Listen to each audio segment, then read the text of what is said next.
That really has not been much of a topic in our league because it doesn't seem to have been much of a problem in our league. When it happens, it's been really minimal and doesn't seem to have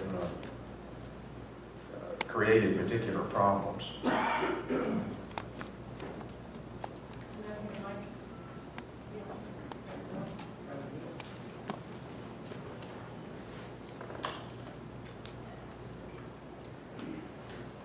Commissioner, when you talk about full cost scholarships and multi-year scholarships, are you just talking about football and basketball? Would that be in all sports? And also, could that create a division where non-AQ schools would not be able to afford that? Well, I think generally, I'm not sure you can, even if you wanted to, do it in football and basketball alone. So my thought is we take a look at it and drill down on it in terms of all full scholarship athletes, regardless of the sport. I think there are obstacles that probably we wouldn't be able to overcome otherwise, number one. Number two is probably the right thing to do to go about it in that way. If we're indeed going to get there. In terms of the divisional kinds of things that could come from that certainly would not be the desired endpoint if we go in that direction, at least from my perspective. And from discussions with my colleagues at the other 5 AQ conferences, and Mark Emmert has done a really good job of reaching out to the membership in various ways, including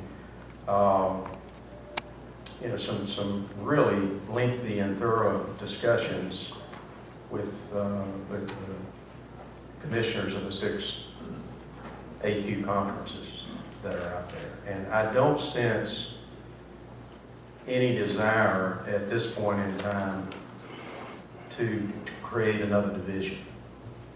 I do sense a great desire to step back, look at everything very seriously, find ways we can improve on who we are, rebuild the trust that I think we've lost to some degree collectively in intercollegiate athletics nationally with the public, and make certain that we're doing the right things for our student athletes in the world we live in today. Obviously, one of the real challenges of that is the diverse athletic programs that we have in Division I. I mean, you've got programs that have a $5 million budget. You've got programs that have $120, $30 million budget annually. Now, that puts a group of people in one room with different concerns, if you will. And, one of the oddities of it in terms of the financial sustainability, because of the marketplace, it's probably not off base to say that the programs that are at the high end may be more sustainable financially than some of the programs at the lower end, if you follow me. But, so that's the real challenge, is to try and find, keeping the structure of the NCAA together as it currently is, trying to find points where we can agree to take steps that are meaningful. And one way you could consider doing that, I don't know whether this is a good idea or not, but one of the things I think you'll see considered is at the conference level, and conferences making a decision as an example, this conference has full cost of attendance in terms of its full scholarships, but another conference may not.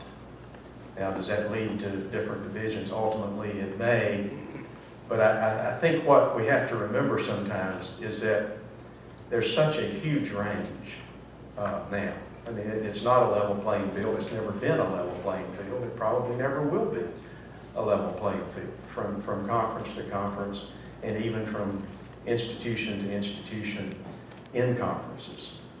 And it's not just money. It can be any number of things in terms of tradition and history and reputation and academic quality, admission standards. I mean, you've got all kinds of differences from institution to institution and conference to conference. But I think you will see some consideration and discussion about there being permissive legislation, if you will, about certain things such as the scholarship that some conferences can adopt and others cannot, depending on what their membership wants to do. That's one way to look at it.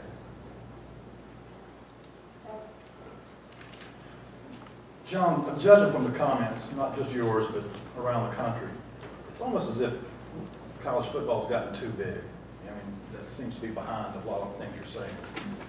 When you talk about a crossroads and tipping point, does something have to be done this time? I mean, you said we can't tweak anymore. Does something big have to be done? And ultimately, is it about college football being too big? Well, Ed, and that maybe it is too big. Maybe it has gotten too big in certain ways. I've never been one that has bought into the fact that because there's a lot of money involved in something that all of a sudden that's bad. There's a lot of money involved in something that it's really good if you manage it appropriately. And when you say too big, I don't think you're just talking about money. Probably that's one aspect of it. But I just think we're at a point where things have just kind of exploded, and there are really good aspects of that explosion that I mentioned, in my remarks in terms of interest level and the television exposure and the dollars coming into our athletic programs that do so much in terms of sponsoring and supporting Olympic sport programs and therefore opportunities for athletes, male and female across the board in any number of sports. All of those things are really, really positive, but the stakes, continue to go up. And, sometimes as the stakes go up, then people sort of forget sometimes the basis of what got you there, and from an integrity standpoint, from a quality standpoint. Sometimes you forget that our athletes are there, first of all, for an education and to lead with a meaningful degree. And some people start, cutting corners.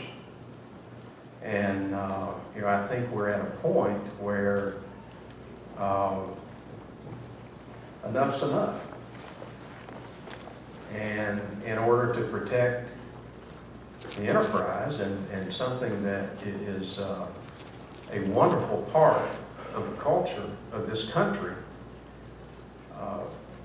we've got to slow down, back up, reevaluate, find better ways to do things, and not sit here and try to act like that everything's hunky-dory and everything's good, and not acknowledge that we've got some challenges out there. If we want to look at this enterprise in 10 years from now or 20 years from now and be able to honestly say, this is something that really has continued to be good for higher education, really continued to be good for the young people that play it, really continue to be good for our culture and our society.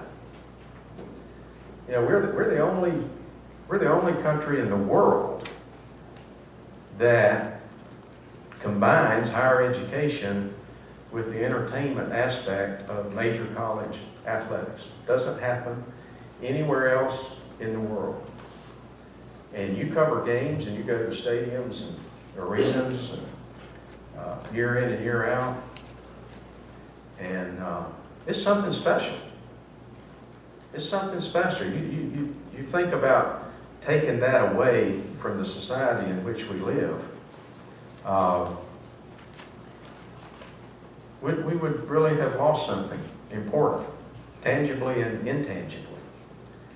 And so it's a real asset. It's something to care about and embrace, because it's important. It's not the end all be all. I mean, they're games. We know that when it's all said and done. But it's a pretty special part of our society and our country, and of higher education. And it can be a very positive part. I've talked before about an athletic program at an institution being the front porch of a house. The front porch isn't critical to the foundation of that house. You can got the front porch off, and the house is still there, and that would be the case, in our system of intercollegiate athletics and higher education if you did that. But that front porch is the athletic program, and the athletic program is one of the most visible parts of institutions in our league and the other major conferences. And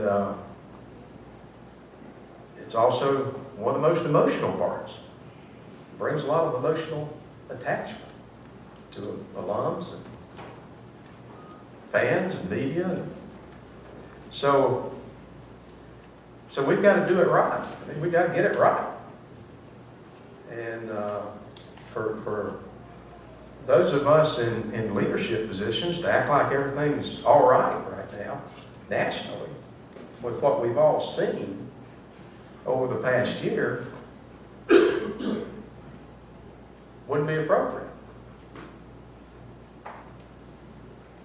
And I think what we want to do right now, what I want to see, and what I think Mark Emmert is trying to accomplish, and my colleagues, and we talk a lot. We compete with each other. Conferences compete with each other. But I spent a lot of time talking with Jim Delaney and Mike Schleiv and Dan Beebe and Larry Scott and John Marinado in particular, and with Mark. And he's doing an excellent job of pulling some of this dialogue together and providing the leadership, to do it. And I wish I could stand here and have all the answers, and I do not claim to. But I think I know where we need to look and what we need to evaluate in stepping back. John, you champion